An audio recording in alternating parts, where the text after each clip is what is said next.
வணக்கம். ஓம் சைராம், ஜெய் சைராம். நம்ம பயணங்கள் முடிஞ்சு வந்து முதல் வீடியோ போடுறேன். நான் எஸ்விஆர் ஹெர்பல் ஹேர் ஆயில் வந்து எத்தனை ரிசல்ட் போய்கிட்டு இருக்குது, நிறைய ரிசல்ட் வருது. நேற்று வந்து திடீர்னு பெங்களூர்லேருந்து நமக்கு ஒரு ஆர்டர் வந்தது. பார்த்தீங்கன்னா என்னுடைய வீடியோவை பார்க்கல, விளம்பரம் பார்க்கல, நான் யாருன்னு தெரியாது, எஸ்விஆர் ஆயில் என்னன்றது தெரியாது. நம்மளுடைய நம்பர் மட்டும் கொடுத்து அது மேடம் வந்து ஐடியில் ஒர்க் பண்ணுறாங்க. அவங்க வந்து நம்ம நம்பர் கொடுத்து கேட்டதுனால எனக்கு கால் பண்ணி கேட்டாங்க. இது வந்து சென்னையிலேருந்து வந்த பிறகு வந்த ஆர்டர் இது. ஏன்னா நம்ம முடி நிறைய கொட்டுது அப்படின்னு ரொம்ப சொன்னாங்களாம் அவங்க ஃப்ரெண்டுக்கிட்ட. நம்ம ஆயில் தடவை யூஸ் பண்ணி பார்த்ததுல எஸ்விஆர் நல்லா இருக்கு, நீங்கள் அதே அப்ளை பண்ணுங்க, வாங்கிக்கிங்கன்னு சொல்லிட்டு.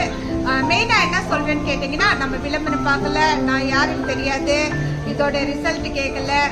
அவங்க ஃபோன் பண்ணி ஆர்டர் போடுறாங்கன்னா அப்போ எப்படிப்பட்ட பெஸ்ட் ஆயில் தெரியுங்களா? ஏன்னா எந்த விளம்பரமே பார்க்காம ஒரு ஆர்டர் வருதுன்னா அது பெஸ்ட்டுன்னு அர்த்தம், சரிங்களா? அப்படி பெஸ்ட் ஆயில் உங்களுக்கு வேணும்னா உடனே கால் பண்ணி ஆர்டர் பண்ணி வாங்கிக்கிங்க. நன்றி, வணக்கம். ஓம் சைராம், ஜெய் சைராம். மறக்காம லைக் பண்ணுங்க, ஷேர் பண்ணுங்க, சப்ஸ்கிரைப் பண்ணுங்க. என் அன்பு சொந்தங்களுக்கு நன்றி நன்றி நன்றின்னு சொல்லிட்டு இந்த வீடியோ முடிச்சுக்கிறேன். நன்றி, சைராம்.